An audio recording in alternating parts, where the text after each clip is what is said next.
Hello, everybody. I am so excited because today I have the best guest. We're here in LA, as you can see behind us on the Walk of Fame, and I have John Levy, who is truly a world famous casting director, has done so many movies you're going to see as we get into this. But we're going to get even deeper, finding out a lot about John. And I'm so excited to be able to bring this to everybody. So, John, first off, I can't thank you enough. I don't know what Herschel said to get you to do this because.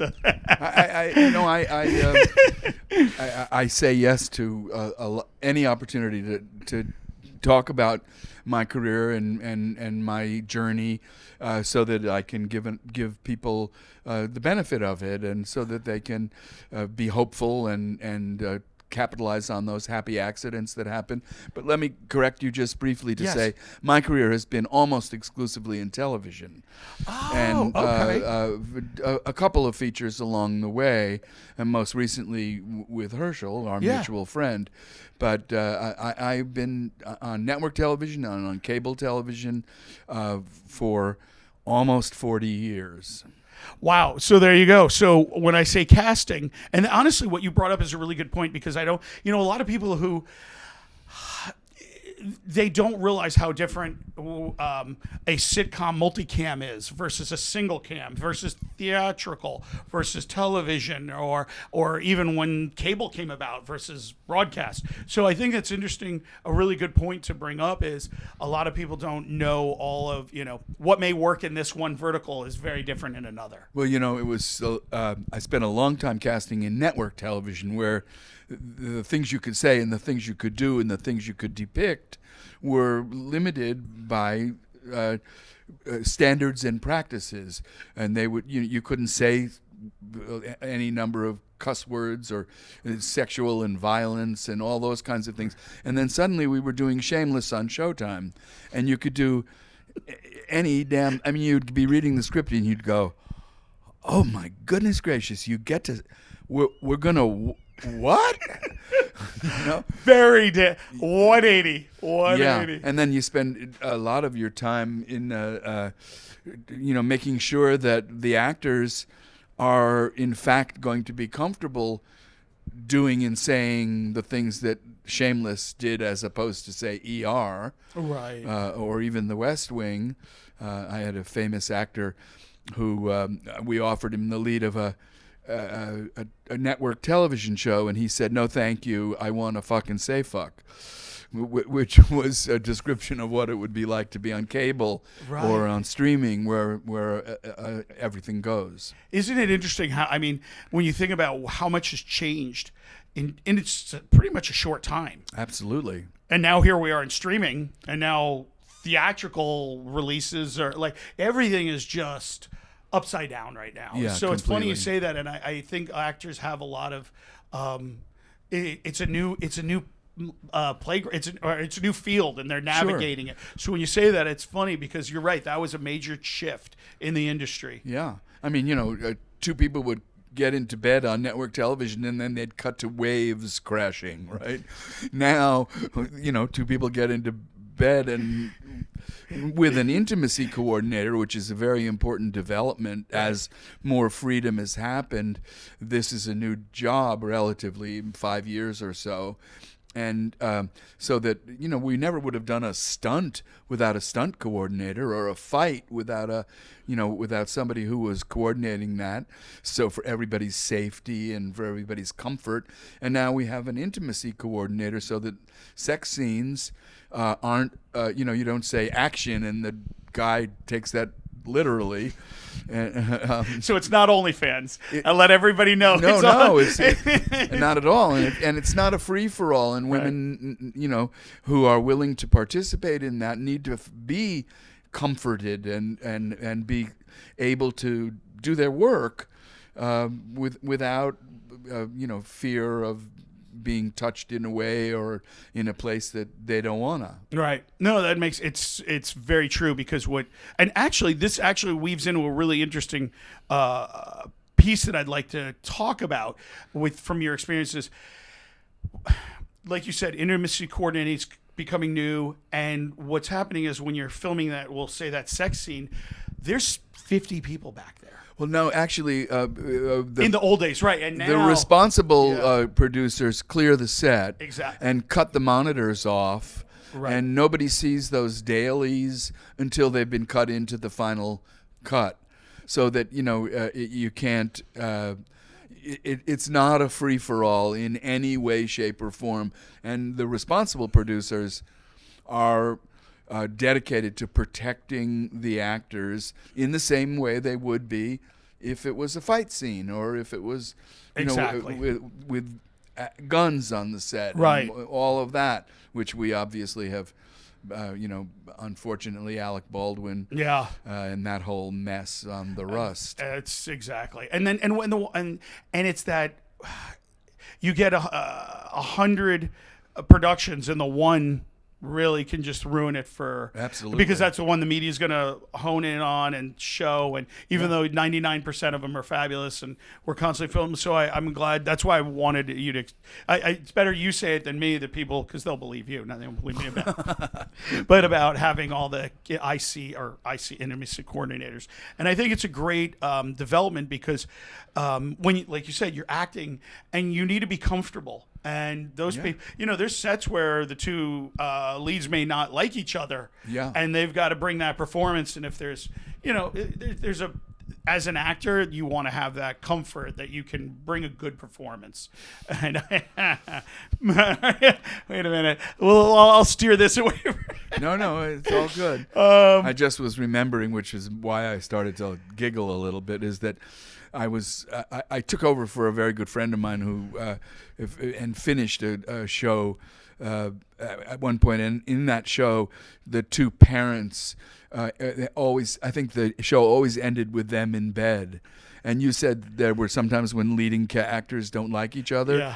And I had heard a story, and I don't know if it's true, but I had heard that the man of that couple was so unhappy with the woman of that couple that he was passing gas in the bed every time they would do the final scenes. Oh my God! I think what is it called, hotboxing or something? I don't know. I don't know the name, but my goodness. Oh no, that's great. Yeah, isn't it interesting? I mean, we see it there's just some personalities that don't. Oh yeah. They don't get along, and it happens. Whenever I'm filming something, I try and make sure everybody can get along, but for at least the hour they're going to be together. I was going to say, if you can't, buck up and get through an hour with somebody and be civil. Yeah, no, absolutely. Yeah, but it is Hollywood. Yeah. So one of the things that's interesting that I would, I know people would love to hear is, look, nobody's got a crystal ball. Right, everything keeps changing between COVID, the strikes, streaming. I don't want to say I don't know any other industry, but none comes to the top of my head that has changed or been just decimated up, whatever. I think the film and television industry has been impacted by technology, and also by corporate. Kind of conglomerate kind of mentality, and so that there's no such thing as an auteur big company anymore. They're not doing it for the love. Right. It's their bottom lining. Yeah. And as a result of that, creativity has taken a giant hit, and you have to have real clout to get something going, right, or a lovely script, and modest expectations.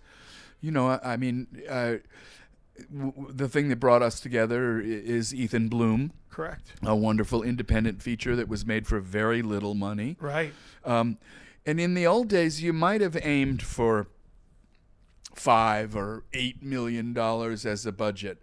But now, to get that film made, you have to do it for under $500,000, and that's hard work. You have to figure out how to accomplish it without making it look like that it's under $500,000. Right. That it looks like it's got $5 to $8 million, and that's a trick that the independent feature world has understood for a long time. and it was really fun to work on something that was creatively based.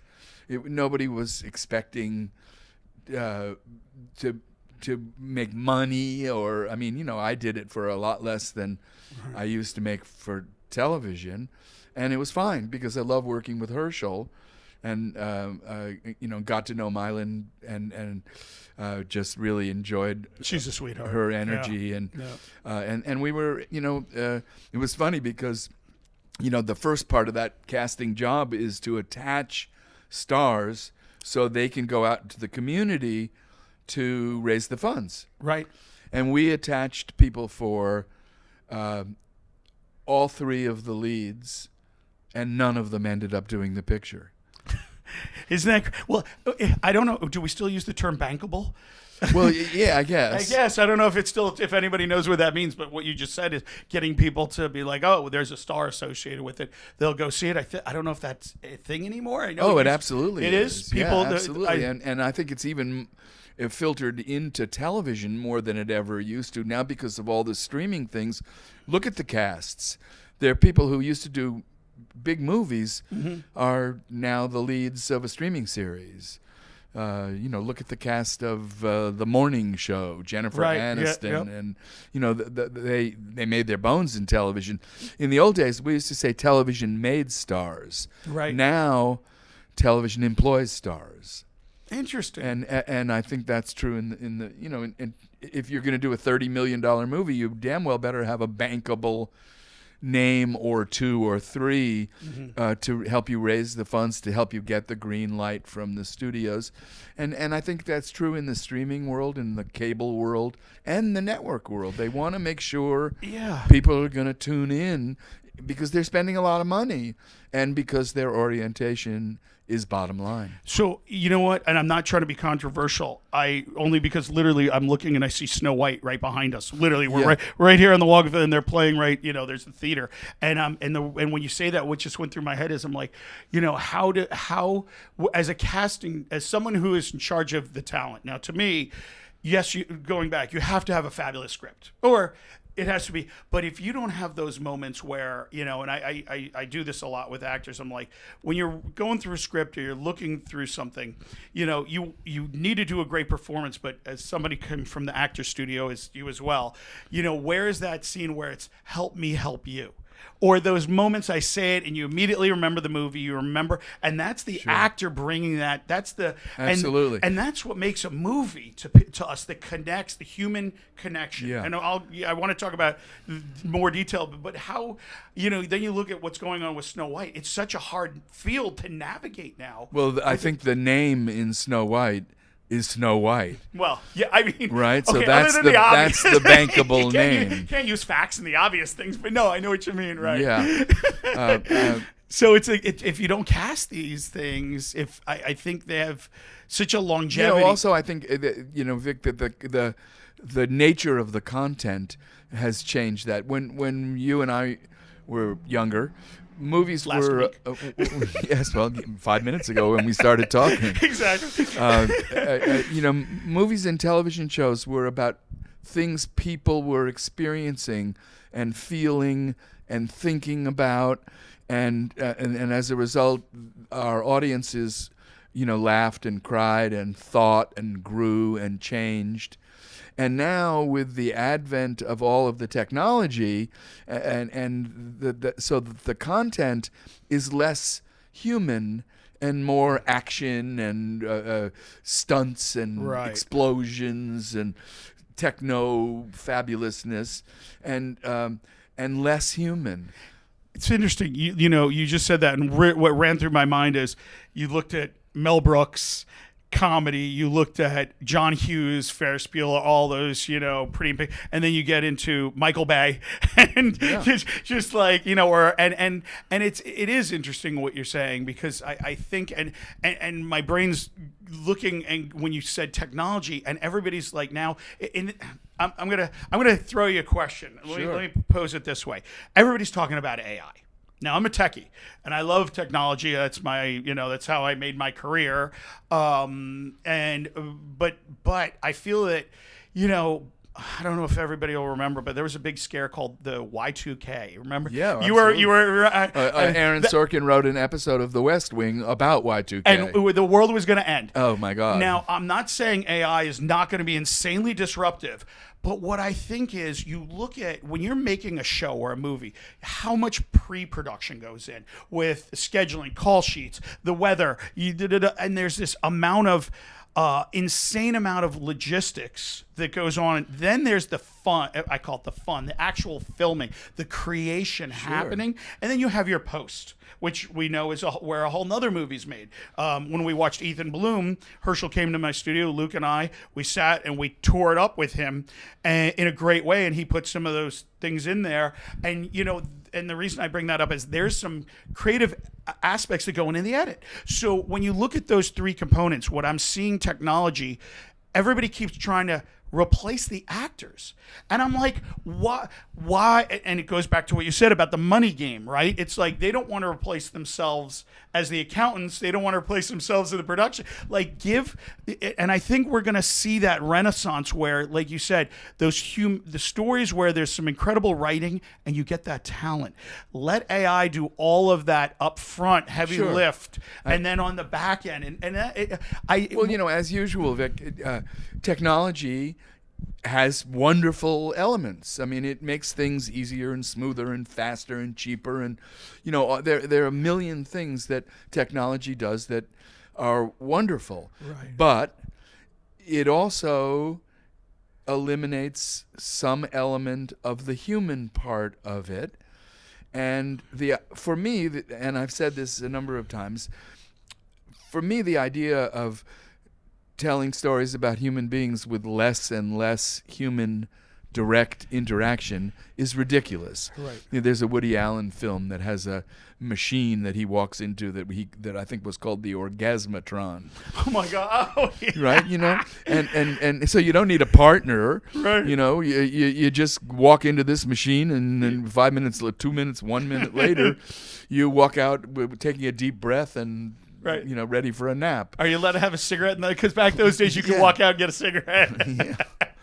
So technology is my son is a post-production executive at Amazon, and he knows about and utilizes technology, I'm sure, regularly. Right. I'm about to shoot the first short film I've ever written, and I'm directing. Congratulations. On Tuesday, I'm shooting it in my front yard without a permit. Good. Well, don't try and get a permit. Yeah. Okay, you all should get permits. I don't think I pulled a permit in so long. I think anyway. But. Yeah. So, and it's a very human story, and there is going to be one special effect that I don't understand, but fortunately, the producer and the cinematographer do understand how to achieve it. Right. And how did this come about? Well, I wrote this father-son interaction based on a dream I had maybe 25 years ago about my dad and my life. Oh, John, that's awesome. And then I cast the UCLA thesis film for the son of my best friend from high school. Wow. And as a return the favor, he's producing this and brought on a classmate of his who's also graduated from UCLA, who is a cinematographer, a woman. And we've met a couple of times and talked about what I'm interested in the film saying. It's going to be 5 or 6 or 7 minutes long. It's just a tiny little short, but while we're talking about technology, but they keep asking each other questions about their lenses and I'm like, as we do, yeah. And I'm like, here's what I want it to feel like, and you guys figure that out, and you don't even really have to tell me about it because you could be speaking Greek. It's it's funny you say that because that's kind of where Herschel and I were talking about the filming of Ethan Bloom, and then I met his DP Darman, who's fabulous, and it's funny because it really is there's the art and the science, and there's so many different lens choices and camera choices. Sure. And at the end of the day, I've come full circle, because probably one of my biggest flaws, or something that's held me back, is I understand the tech. I understand it so much that it gets in the way of my, sometimes it's best, people are like, I want to make a movie. I need to understand everything. And you get a little older and you go, actually, no, I just need to understand, like you said, what's that human connection? Right. What's exactly. that? And you come full circle. And So, it's always been true that the people who dealt with the machines understood the capacities, the capabilities of the machines, and could communicate that with the artist. They're all artists. It's just that they have different materials that they're making the art out of, and we need each other. Absolutely. We've always needed each other. The editors and the cinematographers and the lighting guys and the sound guys and women. I remember when the crew was 100% white men, and now it's changed. It's changed big time, and for the better. Right. The energy on the set is great. We get different perspectives as well. Yeah. So I value technology. I recognize its contribution, but I don't want it to replace humanity. Right. Because the storytelling arts that we're engaged in are millions of years old. They make us human. It is humanity, that's right. I mean, it's people sitting around a fireplace, making each other laugh and cry and telling stories about kings and queens and lovers and wars won and lost. It's all the same stuff, but now we have ways of which we can create the story that rely on technology, but we can't. As you said earlier, we can't use technology to replace humanity. We can't do that. That would be the great thing about being in the storytelling arts is that it's a feeling. Yes. What music is going to go under that scene that's going to propel the audience where we want them to go. And it's so complex. Mm-hmm. And I've had such a good time working with brilliant people over my nearly 40 years casting in television. I don't know if you've said, but back to China Beach, and ER and The West Wing. Yeah, no, I wanted to get into that. Shameless and Animal Kingdom please. and Southland. And we did some stuff that didn't get on the air that had fantastic casts. What do you think? That's a great one, because I do want to cover the background and talk about your book and that. But what do you think? There's probably so many. What makes it and what doesn't make it, and like what? Well, I think one of the shows we did that was fantastic, with Ray Liotta in the lead, who was one of my favorite actors in the world, and Simon Baker and others who went on to have their own shows. Right. But it was a show about a crime family that we didn't that was posing as regular members of society, a man and a woman, and he was a master thief, and but it was on CBS, and in a decade when, if that had been on HBO 10 years later, we might still be talking about it. But it aired 6 episodes and was canceled. And so some of it is where it's airing. CBS has been enormously successful for decades and decades, but it's a very narrow audience. Right. Your grandmother is watching CBS, and that's not the demographic that Ray Liotta in a crime drama. So it's all. I mean, it marketing and where its platform is, all of those things are gigantically important. But the cast is. I mean, a guy who ran Warner Brothers Television for many years, a wonderful guy. I loved working with him, named Peter Roth. He used to say, "It's the words and the close-ups. And, that's another way of saying it's the script and the actors. Mm-hmm. And then it's how are you getting it to your audience? Right. And are you getting it to the right audience? You know what? That's actually when you just said that, because what I was going to say is one of the things I heard about PBS back in the day is it's for the toothless, the very old and the very young. Probably a very crass term, but and if you put a mainstream show on there, so you got to find your distribution market. Sure. And I think that that honestly leads me into podcasting, social media, everything we're seeing coming out now, and where you find your audience or your audience finds you. And I would love your thoughts on how you think things are shaping between the streaming, like what do you see the undercurrent right now in the industry? Well, I just watched the 15 episodes of The Pit, which is a show that takes place in the Pittsburgh Hospital emergency ward starring Noah Wyle. It's not ER, and it's not ER because it's on streaming. And all of the medical stuff is even more realistic than what we did years ago on ER.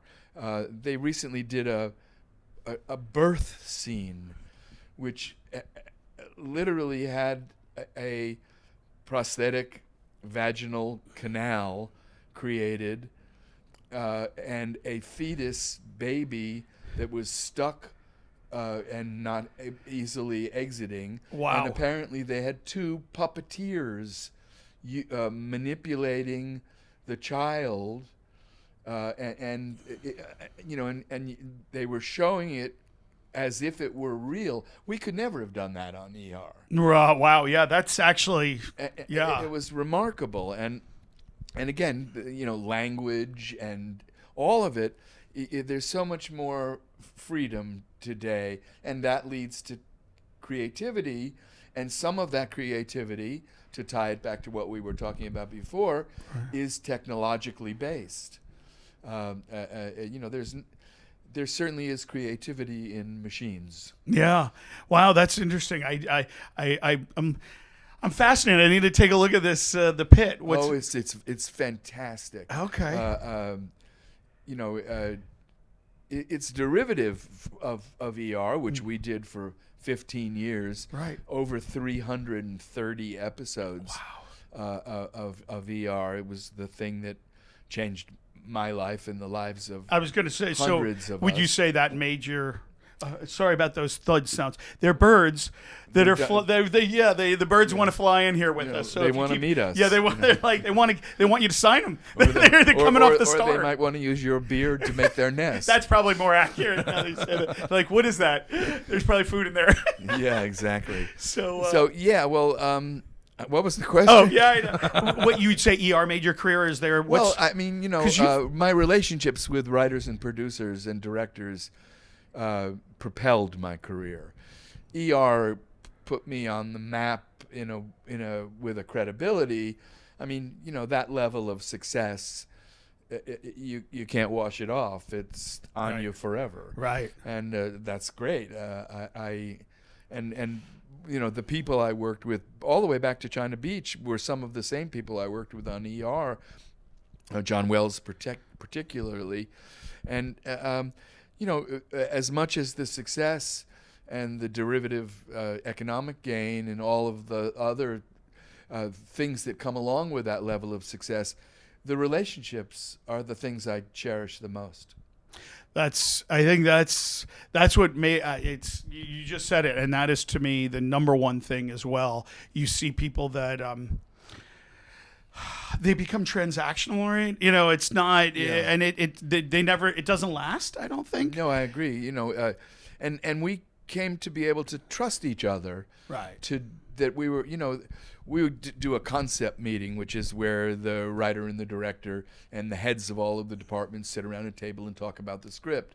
And, I would look across that table, and I had worked with many of those people for decades.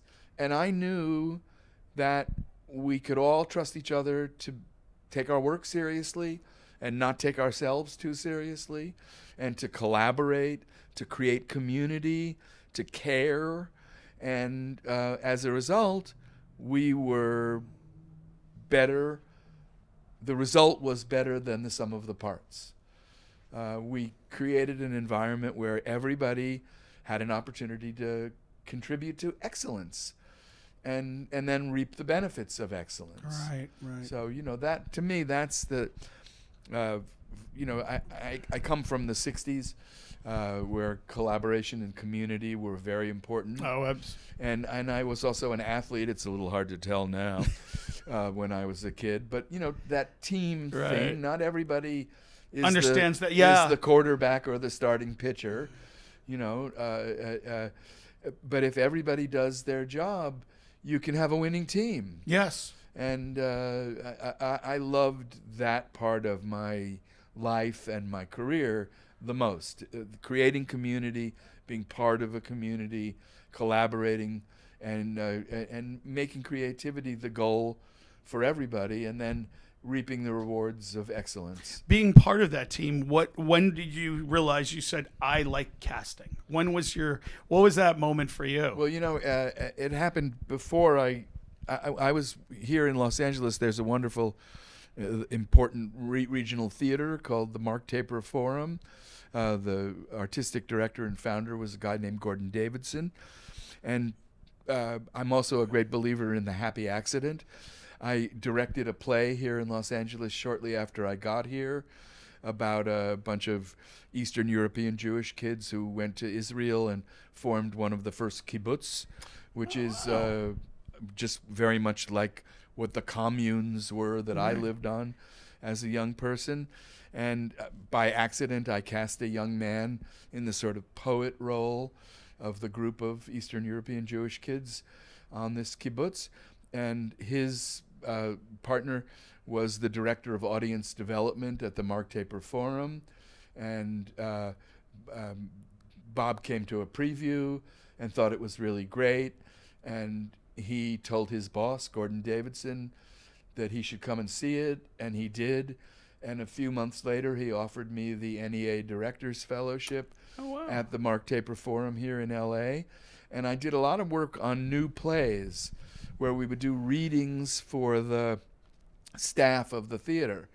And, we would rehearse for 3 or 4 days and then read it out loud for the staff of the theater to see if we wanted to put the play in development or schedule it in one of the various performance spaces.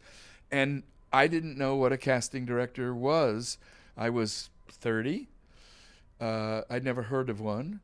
And the people I worked with when we would do these new play readings was a dramaturg from the literary department, a casting director who would bring actors to my attention. Right. We would choose the actors with the playwright and the literary guy and the casting guy and me.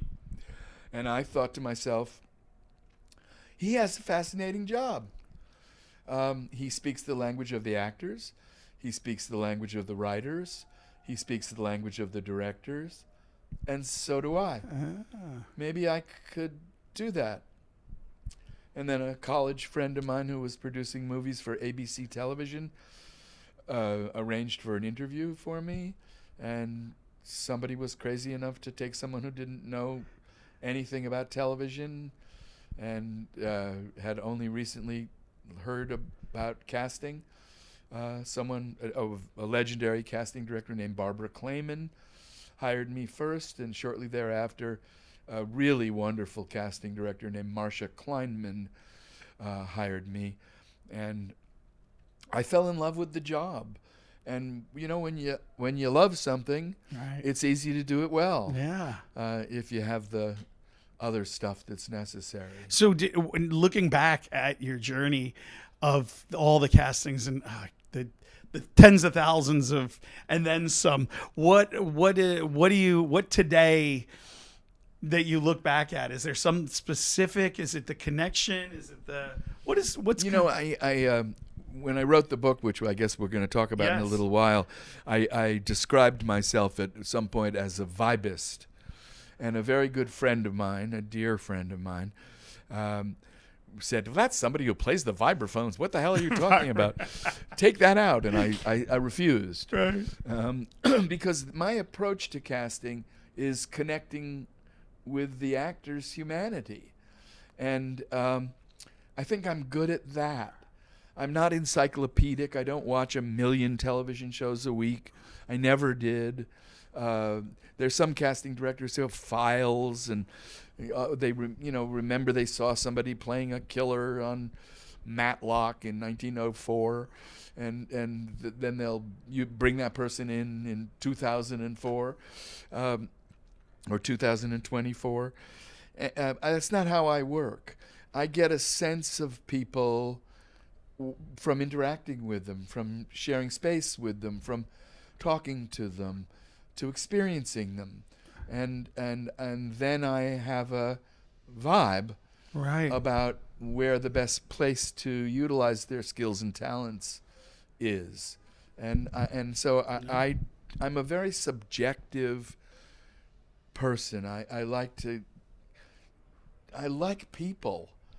I like their stories. I like their eyes. I like their fears. I like their triumphs. I love people. And I think I brought that to my work. And I think that's part of what made me uniquely qualified to be a talented casting director. Well, and then, so now the book. Give me, everybody. That's a labor of love. That's not, let's start that journey. Sure. How did the book idea come about? Well, I actually was doing a podcast with an acting teacher that I'd known for 25 years, and we talked here in LA, and we talked for half hour, 40 minutes on her podcast, and afterwards she said, "Oh God, you were funny and smart, and I could talk to you for hours. You have so many stories, and you should write a book." And I said, we said we weren't going to sing, but I said, if you ask me if I should write a book, I'd probably tell you you were one stupid schnook.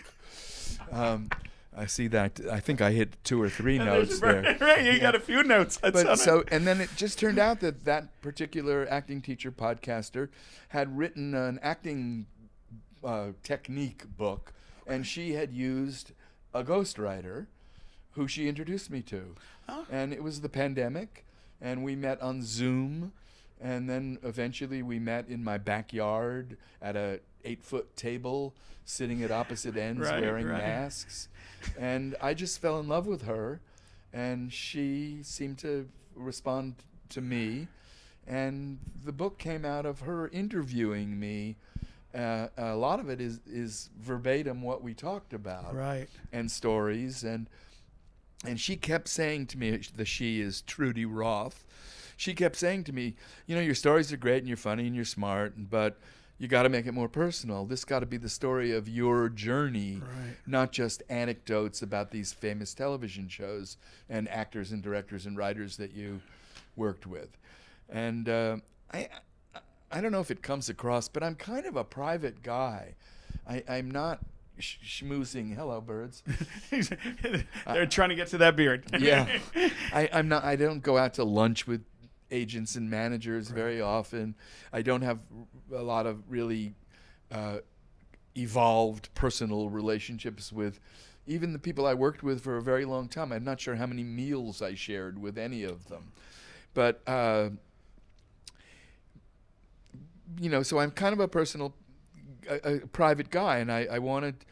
It was hard for me to share my personal life, but I did, and I think it's one of the things that makes the book successful and interesting and human. Going back to our whole theme, is that it's about all the things I did, but it's also just about how what my journey was. It's a cliche now, but and so it's instructive both for people to understand what the casting process involves, but also to understand what one man's trajectory led him to be able to be a contributor. That's interesting. So when she was pulling, because the how do they say, the shoes on the other foot or whatever, here you are working with actors trying to get them to open up. Yeah. Well, sometimes they open up too much probably, but on this time she's trying to get you to open up so she can capture the human element, which we talked about throughout this whole podcast so far. Is that was there anything that was hard for you? Well, like, were there moments where you reserve? Oh yeah, because my personal life includes a divorce. My personal life includes my eldest son and a childhood illness that was very frightening and humanizing. And it includes things I had to overcome. And it's easy to talk about your triumphs, Right. It's easy to talk about that basket you hit at the buzzer that Right. won the game, but it's hard to talk about, your fears and your the things that your failures and Right. the places in which you came up short, and it's so crucial to me that those are as much as your triumphs can propel you. Right. Your failures Oh, you are learn so an much. amazing opportunity to learn and grow. Yes. And for me, I believe strongly that artists, particularly, and people in general, if you're on a journey where you're trying to change and grow and become your better self, you're likely to be a better father and a husband and mother and son and daughter and friend and coworker and all of those things. And I'm a big believer in journaling.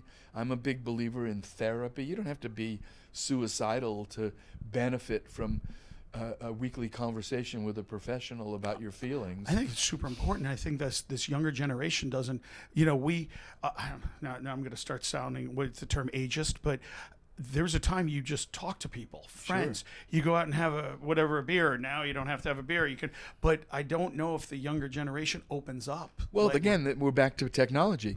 There is a removal, of intimacy. Yeah. I'm so grateful that I've met the various important women in my life in person. And you mean you didn't just swipe on them? You didn't? Yeah, just, I don't know. I know. I don't understand it. Yeah.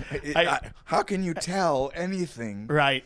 From you need to get out it's there. It's the same with casting now. People Right. are doing Zoom auditions. Oh, and the self tapes. Oh, and self tapes. Yeah. And again, it's the orgasmatron idea. Right. It's like how can you tell stories about human beings without human interaction? It doesn't make any sense to me. It obviously makes sense to people under Right. 40. Right. Or maybe under 35, but it doesn't make any sense to me. Right. Exchanging blood, sweat, and tears is how we get qualified to be in the storytelling arts. I couldn't agree more. That's why, and coming full circle that's why I think trying to replace the human element is the dumbest thing ever, and that's why the box office sales are plummeting, and you need somebody who, like yourself, who actually sees something in that talent, that artist, and marries it together. And that's I don't know how AI's not in its form. Well, maybe they can steal Marlon Brando's voice, but they can't get his pelvis, or that right. look in his eye. Yeah, or come up with the idea, stick cotton in his mouth to do the sound of the Godfather, and these certain things. Anyway, I digress. I keep beating. We've thoroughly covered that theme. Now, what I find fascinating is what was your. So you write the book, you share a lot of your personal stories, and what do you feel now having that book out there? Was it semi-cathartic getting all that out? And it wasn't so much cathartic emotionally because I had dealt with the emotional parts of my private life privately. Right.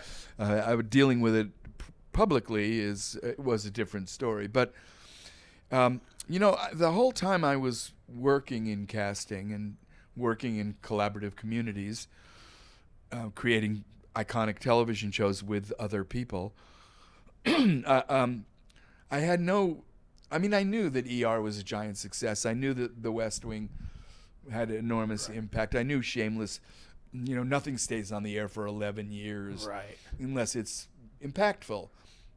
But I never really thought about my impact. And the book has given me that validation that I influenced people, that I created an environment in my office which gave actors the confidence to do their best work, to reveal themselves. That the process I went through to write the book was, as you said, the process I invited them to participate in my office. Right. And, it's been out for a little more than 2 years, and almost every day someone buys it. That's wonderful. And I recently got an email from a manager who I don't really know, who it's funny because it goes back to our theme, but he was binging ER and just remembering how many people we started their careers on ER. And one of the great ideas that Trudy had in the book was, after the ER chapter, there's 5 or 6 pages which is just a list of every actor who appeared on ER ever. Wow. And it is mind-blowing even for me. How many people, Not only how many, but Yeah. how many went on to become gigantic stars. right. Jessica Chastain's first professional job was on ER. Lucy Liu's first professional job didn't know. was on Wow. ER. So you made a lot of We were right about a lot of people. yeah. And nobody does casting alone. It's something you do together. Right. So recently I did a little talk at the Carnegie Mellon University Alumni Association, and a wonderful actress named Ellen Crawford, who was one of the nurses on ER, was there, and she asked a question from the audience, and during that question she said, "You changed my life." And I was like, well, really, Ellen, and everybody who I've ever had impact on, we changed our lives together. And that the book has made me realize that I changed a lot of lives with other people who changed mine. Going back to collaboration. Yeah. And I think that is, it's a certain time growing up, going into cattle calls back in New York, going that whole world, that energy. And I just, like we're talking about now, I don't know if it exists anymore. I hope it comes back. What's your thoughts on where? Because as I said earlier, I think that the decision makers now are bottom liners. Yeah. And I haven't had an office since the pandemic. And I don't think they're ever going to give casting directors offices again. That's crazy, because that is... All of the small roles will always be cast self-tapes. Occasionally, chemistry reads and such will be live screen tests. Right. But, because it's cheaper. Right. And why would they ever add... And the studios gouge the hell out of productions for office space rental. Yeah, true. And I don't have computers and Xerox machines and video cameras and all the stuff that was in my office that the studio and the production provided. And it's a line in the budget that is now just my fee. No. And maybe a reimbursement for this and that, but it's nothing like what it was when you had an office on a historic lot. I had some wonderful offices on the Warner Brothers lot. I can see it in your eye. Yeah, there's. I mean, it was such a fabulous place to go to work every day. That's awesome. And somebody had the brilliant idea at Warner Brothers to put plaques up on all the sound stages that detailed the history of what had shot there. It seems so obvious. But when you're shooting on a set and it says Casablanca filmed there, it inspires the hell out of you Right. to think I'm part of something that's been going on for a long time, and it's an honor and a privilege. Yeah, I was just talking to somebody yesterday about the screening of Ethan Bloom, and they had it at the Olympia Theater in Miami, the first air conditioning building in the South. Been around 100-something years, and they just renovated. And when you walked in, you just it permeates through you. You did the environment. It's in the pores of the place, right? And it's interesting you say that because it's so true. There's something to the art, the environment, everything that's going on in Hollywood. That's my concern. I do think we're going to have a renaissance. That's my honest opinion. We're going to get that barbell effect. The middle gets squeezed, and much more creatives, and people are going to be like making Ethan Blooms for a very modest budget, and Right. and it's going to connect, and then you're going to have the Hollywood that's, I won't even say it's movie. I want to call it entertainment, right? I want to call it entertainment. It's phantasmagorical. It's all spectacle. It's all. Nobody ever talks to each other. No, right? No, absolutely. A lot of times they're not even in the same day shooting Yeah. a scene like this. Right, absolutely. I mean, when was the last time anybody said "I hate you" or "I love you" in a film? It's actually really good. Somebody better look that up. Make comments below. Wow. No, and it's true. And I could go on and on and on. But I will ask you this, because this is probably what everybody's been wanting to know. There are a lot of young aspiring actors. Where, with the world of social media, because you go and take the survey, and everybody wants to be an influencer now. Everybody young, between the influencers, between whatever we want to call television versus streaming versus theatrical versus the whole genre of entertainment is vying for now your phone to, literally this, you're holding your iPhone or whatever phone it is, and it's all vying for that same moment. So it's really all competing at that same space where where's the longevity, where it's not because for me, an influencer, they may do well because they hold their phone up and they're just interacting here. But when you go on a movie set and there's 50 or 100 people watching you, it's a very different world. What advice? How do you? Well, study is still the important thing. Training, again, taking the work seriously. And not taking yourself so seriously. And I think the world of the influencer is all about self. And the world of storytelling is historically all about collaboration. And that is a distinction which is huge. Towards the tail end of my working life, people started saying, how many followers do they have? Right. And I kept saying, I don't care. Right. Why should I care?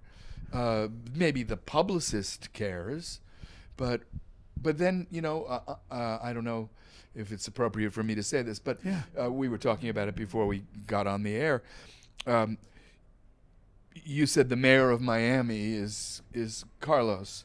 Oh yeah, who played the priest in Ethan Bloom. Right. And he's a wonderful musician, a fabulously charismatic guy, somebody who understands how to motivate his audience, and he's not as well a trained actor as perhaps any of the other major players were in Ethan Bloom. But I'm wrong and short-sighted, because the publicity that he generated and the way in which they were able to create his performance in post benefited the film greatly. And so it's important, social media. And I didn't know anything about social media. I was told that I needed to have an Instagram account to publicize my book. Yeah. And someone helps me with it. But and it works.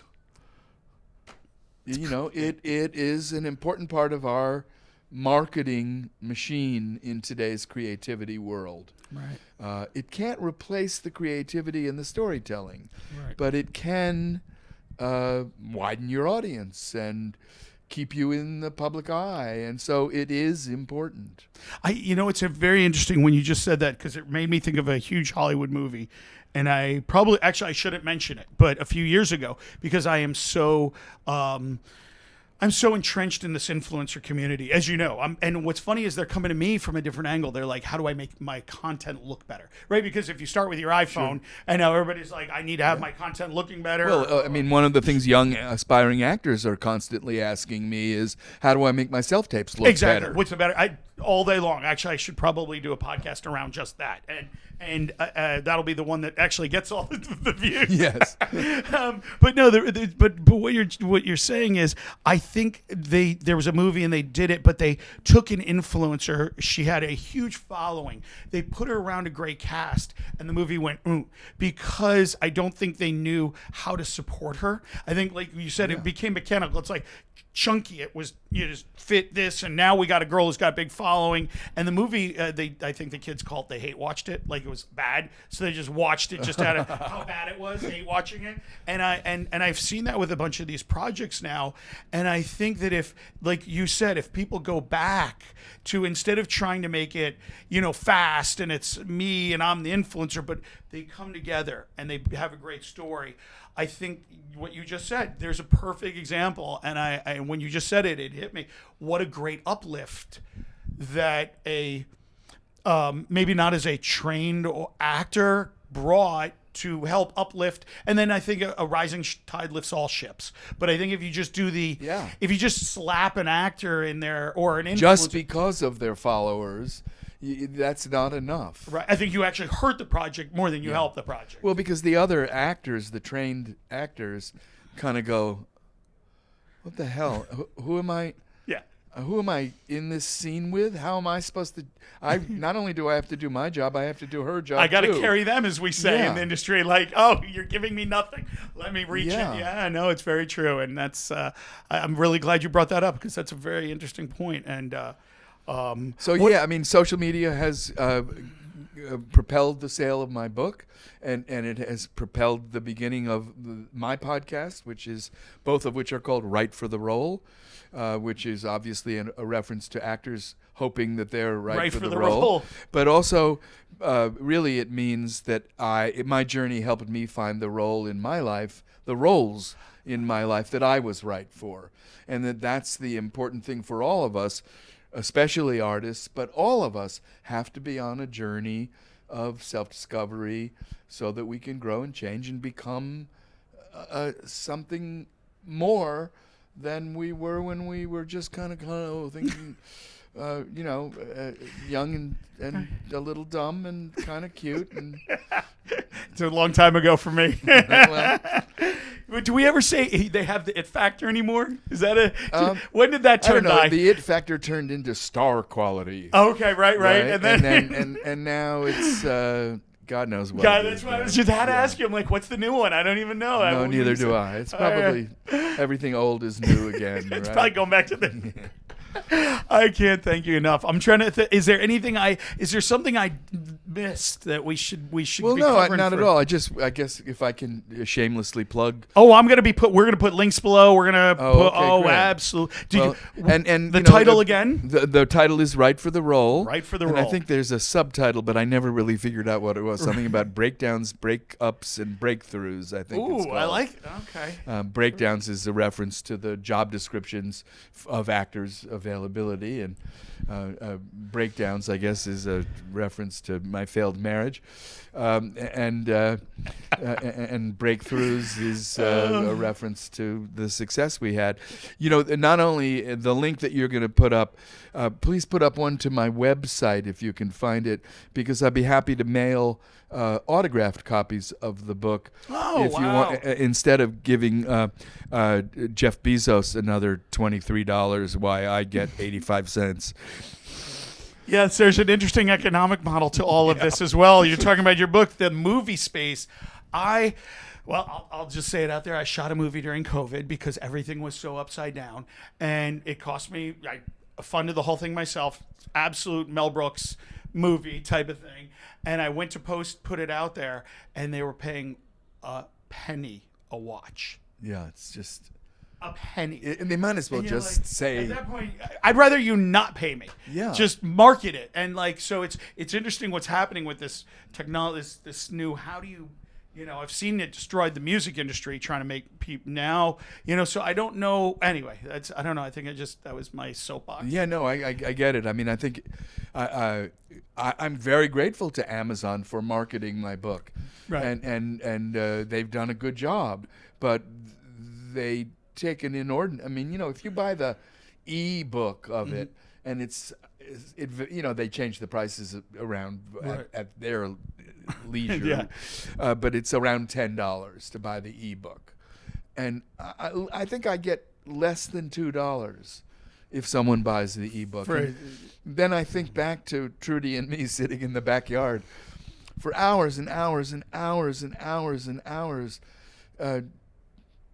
trying to create something of value, and sadly the value is diminished.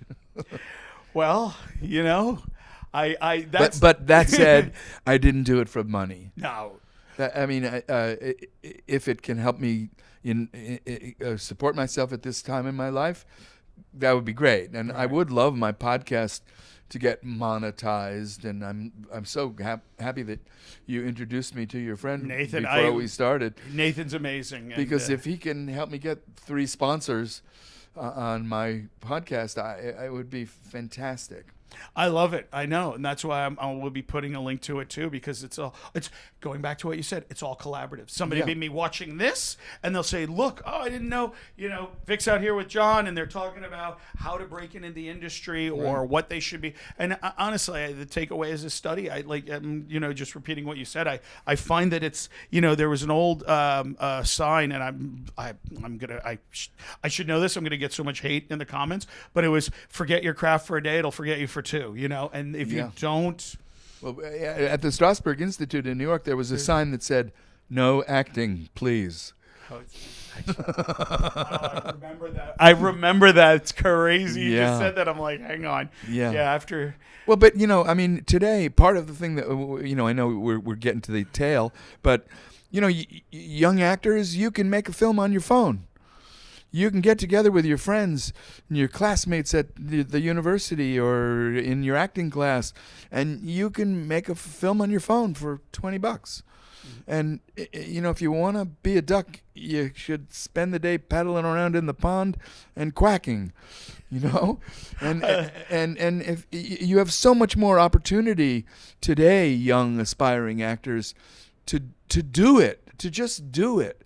And I had a long and successful career. If you do something for 40 years and you don't get good at it, that's a you pretty much are going to get better Yeah. if you keep doing anything for a long time.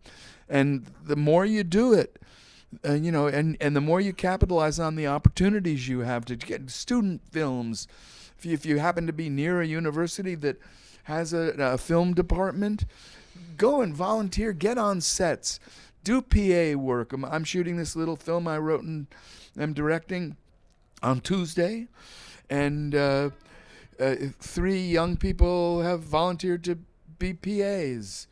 One of them's a singer-songwriter. One of them's a film student at Emerson College. One of them is a young actress and film student. It's great.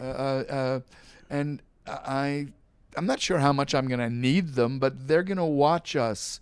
They'll learn. They're going to watch yes. the DP figure out what the hell I want them to do. and I just think act. If you want to be an actor, act. One of my guests on my podcast, Right for the Role, is a director, Dennis Dugan, and an actor, a wonderful guy, and he said something so funny. If you wait, you'll be a waiter. Oh, that's great.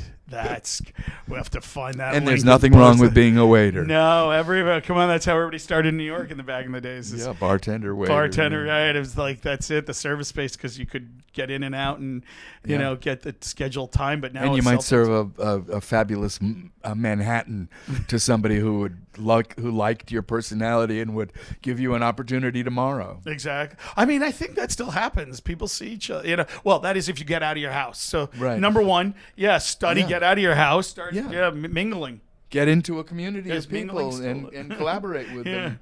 Be creative. And Don't wait. That's exactly it. I think and what you just said is one of my favorite things I tell everybody is, you look at Good Will Hunting and you look at the careers, Matt Damon and Ben Affleck, and they built that they wrote that as a short type of project. You find out now the history, and you go back and Rocky, Sylvester Stallone, so it was going on even back then. Absolutely. It's not, nothing's changed just with that. And it can't just be raw ambition. It has to be passion. You got to really give a damn about it. And want to make You got to, maybe you can't do anything else. If you can do something else, you probably should. But if you can't do anything else, then you got to pour your whole... Got to go all in. All in. There's you can't tiptoe around a showbiz career. It won't happen. Right. I mean, well, it's segue. The influencers, they're sometimes 20, 30 hours to get a 2-minute video. So they're spending their time, and people think it's just I grab my phone and then I'm out. And no, it's if you're really going to make content that captures people. Well, I like to cook, but I haven't posted a single picture of food. So one time I'll have to do that. That was for those that know, I have a food channel. That's a story for another. Do you really? Yes, I was chef for many years, and that's Oh, wow. And I blew up on TikTok, so I've now got all that. So I can't share all this with you guys. No, but that's a fun story because that's how my kids put me in social media. Oh, wow. Funny, Yeah. crazy how the world goes around. But what else? I mean, the book we're obviously linking below. We've got it's incredible story.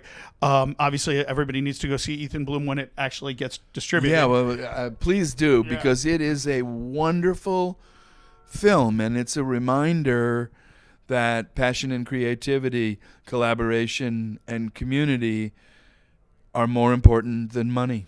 And you know what? I have a podcast with Herschel talking a lot about how he made the film. So this is actually a perfect. I'll link that one too. So yeah, I can't thank you enough. This has been just beyond a pleasure. I love the reason I started the podcast because God knows there's so many out there was to be able to feed or just not just young, but talented people or people who want to get in the business. Who really, it's changed so much. It's changed so much. And just having someone with your experience and credibility and gone down the path and see it morphing, you bring such a great perspective. So well, I appreciate you saying that, and that's you asked me earlier what did I get from the book, and I got a platform to try to talk about our business that we love. Yes, and the storytelling, it's a high art. It's important, and people depend on it. And in today's terrifying environment, connecting with each other and with each other's humanity is more important than ever. Mm-hmm.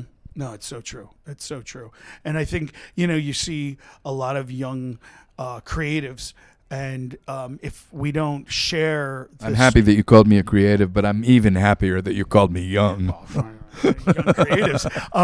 No, it's true because, you can be any age and be a creative. Look, I just was watching on TV this morning and Clint Eastwood. Making another in his 90s. 90s. So this is this is something you can be doing forever. Yeah. But they were saying how collaborative he is, how knowledgeable and how and decisive. He's famous for he can make a movie. His days, he always makes his days. Right. He's efficient and skilled. And he used to have an office right down the hall from my office, and sometimes I would look out the window and see Clint walk by, and I would think, wow, Yeah. I'm sharing a walkway with Clint Eastwood, Which is, and if he only knew the truth about where I come from. yeah, well, yeah, and you grew up in New York. I did, in Riverdale. Yeah. Privileged in private schools and all of that. But, yeah. It's neat. So, I think my love of the theater came from my mom, who took me to the theater. We went to see utterly inappropriate plays together oh, that's wonderful. when I was a child or a little kid. That's great, though. I Yeah. think it shapes. I'm very much in the same genre. Then I grew up in New York, New Jersey, and did off Broadway. We talked Broadway, blah blah blah. And I think by being, how do I say it, exposed to Right. David Lynch and all of those crazy great art. Well, and that's what some no, because I'll spend another hour talking your ear off. Because we could talk about how AI will never make a David Lynch movie, but or a Samuel Beckett play, or an Edward Albee play, Right. or a Eugene Ionesco play. exactly. Yeah. So, so on that, I probably should say again, thank you so much, John. This was beyond a pleasure. I'm sure everybody got a lot out of this because listening to some experience and going down the path of what's happening in the industry is so important because it gives you a roadmap of being able to navigate. Well, and now I'm going to be entering an episode of Seinfeld where I have no idea where my car is parked. Oh, yes. Getting into this building. Oh, my God. Oh, my God. Yes, we're right here on the Walk of Fame. You could see, what's funny yesterday, you just kept seeing Spider-Man out there, Yeah. everybody running around. We're right here. Obviously, there's where the whole Oscar, right there's the Oscar walk literally underneath us. And, but it seems really cool until you understand just how Seedy? Seedy's a good word. I was going to use something worse, but yes, seedy's a nice way of saying it. And then you have 14 levels of parking. It's Right. It's a maze. Yeah, it's a it's maze to get in and unbelievable. out of this massive complex. Well, Vic, thank But you so much for the invitation. I really appreciate Thank you. it. I'm so glad. Thank you to Herschel and everybody who's yeah. part of all. Absolutely. So, Thanks, man. John, this was an absolute pleasure. I too. can't thank you enough. Thank you all for staying and tuning in, and I really appreciate everybody for being part of this and sharing. And if please don't hesitate to put any comments and anything that I can do or interviews. I'm here for you. Thanks so much.